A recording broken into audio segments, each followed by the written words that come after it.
بسم اللہ الرحمن الرحیم۔ اللہ کے نام سے شروع جو نہایت مہربان ہمیشہ رحم فرمانے والا ہے۔ سورہ فاتحہ۔ نمبر 1۔ سب تعریفیں اللہ ہی کے لیے ہیں جو تمام جہانوں کی پرورش فرمانے والا ہے، نہایت مہربان، بہت رحم فرمانے والا ہے، روز جزا کا مالک ہے۔ اے اللہ، ہم تیری ہی عبادت کرتے ہیں اور تجھ ہی سے مدد چاہتے ہیں۔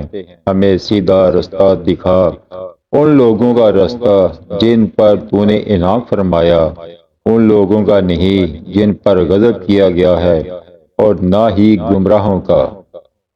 بسم اللہ الرحمن الرحیم۔ اللہ کے نام سے شروع جو نہایت مہربان ہمیشہ رحم فرمانے والا ہے۔ سورہ بقرہ۔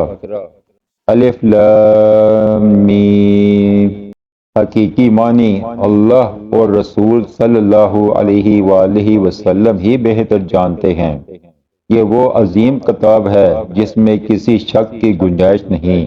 یہ پرہیزگاروں کے لیے ہدایت ہے جو غیب پر ایمان لاتے ہیں اور نماز کو تمام حقوق کے ساتھ قائم کرتے ہیں، اور جو کچھ ہم نے انہیں عطا کیا ہے اس میں سے ہماری راہ میں خرچ کرتے ہیں، اور وہ لوگ جو آپ کی طرف نازل کیا گیا اور جو آپ سے پہلے نازل کیا گیا سب پر ایمان لاتے ہیں، اور وہ آخرت پر بھی کامل یقین رکھتے ہیں۔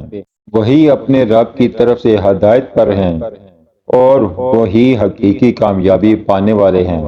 بے شک جنہوں نے کفر اپنا لیا ہے ان کے لیے برابر ہے، خواہ آپ انہیں ڈرائیں یا نہ ڈرائیں، وہ ایمان نہیں لائیں گے۔ اللہ نے ان کے دلوں اور کانوں پر مہر لگا دی ہے، اور ان کی آنکھوں پر پردہ پڑ گیا ہے، اور ان کے لیے سخت عذاب ہے۔ اور لوگوں میں سے بعض وہ بھی ہیں جو کہتے ہیں ہم اللہ پر اور یوم قیامت پر ایمان لائے، حالانکہ وہ ہرگز مومن نہیں۔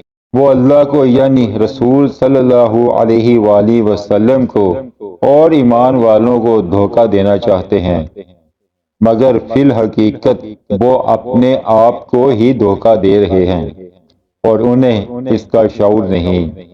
ان کے دلوں میں بیماری ہے، بس اللہ نے ان کی بیماری کو اور بڑھا دیا، اور ان کے لیے دردناک عذاب ہے اس وجہ سے کہ وہ جھوٹ بولتے تھے۔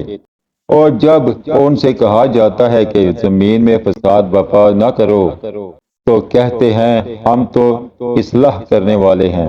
آگاہ ہو جاؤ، یہی لوگ حقیقت میں فساد کرنے والے ہیں، مگر انہیں اس کا احساس تک نہیں۔ اور جب ان سے کہا جاتا ہے کہ تم ایمان لاؤ جیسے دوسرے لوگ ایمان لے آئے ہیں، تو کہتے ہیں کیا ہم بھی اسی طرح ایمان لے آئیں جس طرح وہ بیوقوف ایمان لے آئے۔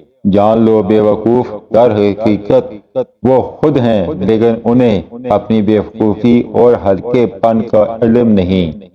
اور جب وہ منافق اہل ایمان سے ملتے ہیں تو کہتے ہیں ہم بھی ایمان لے آئے ہیں، اور جب اپنے شیطانوں سے تنہائی میں ملتے ہیں تو کہتے ہیں ہم یقیناً تمہارے ساتھ ہیں، ہم مسلمانوں کا تو محض مذاق اڑاتے ہیں۔ اللہ انہیں ان کے مذاق کی سزا دیتا ہے اور انہیں ڈھیل دیتا ہے تاکہ وہ خود اپنے انجام تک جا پہنچیں، سو وہ خود اپنی سرکشی میں بھٹک رہے ہیں۔ یہی وہ لوگ ہیں جنہوں نے ہدایت کے بدلے گمراہی خریدی، لیکن ان کی تجارت فائدہ مند نہ ہوئی، اور وہ فائدہ مند اور نفع بخش سودے کی راہ جانتے ہی نہ تھے۔ ان کی مثال ایسے شخص کی مانند ہے جس نے تاریک ماحول میں آگ جلائی، اور جب اس نے گرد و نواح کو روشن کر دیا تو اللہ نے ان کا نور سلب کر لیا اور انہیں تاریکیوں میں چھوڑ دیا، اب وہ کچھ نہیں دیکھتے۔ یہ بہرے، گونگے اور اندھے ہیں، پس وہ راہ راست کی طرف نہیں لوٹیں گے۔ یا ان کی مثال اس بارش کی سی ہے جو آسمان سے برس رہی ہے، جس میں اندھیریاں ہیں اور گرج اور چمک بھی ہے، تو وہ کڑک کے باعث موت کے ڈر سے اپنے کانوں میں انگلیاں ڈھوس لیتے ہیں، اور اللہ کافروں کو گھیرے ہوئے ہے۔ یوں لگتا ہے کہ بجلی ان کی بینائی اچک لے جائے گی جب بھی ان کے لیے ماحول میں کچھ چمک پیدا ہوتی ہے تو اس میں چلنے لگتے ہیں، اور جب ان پر اندھیرا چھا جاتا ہے تو کھڑے ہو جاتے ہیں، اور اگر اللہ چاہتا تو ان کی سماعت اور بصارت بالکل سلب کر لیتا۔ بے شک اللہ ہر چیز پر قادر ہے۔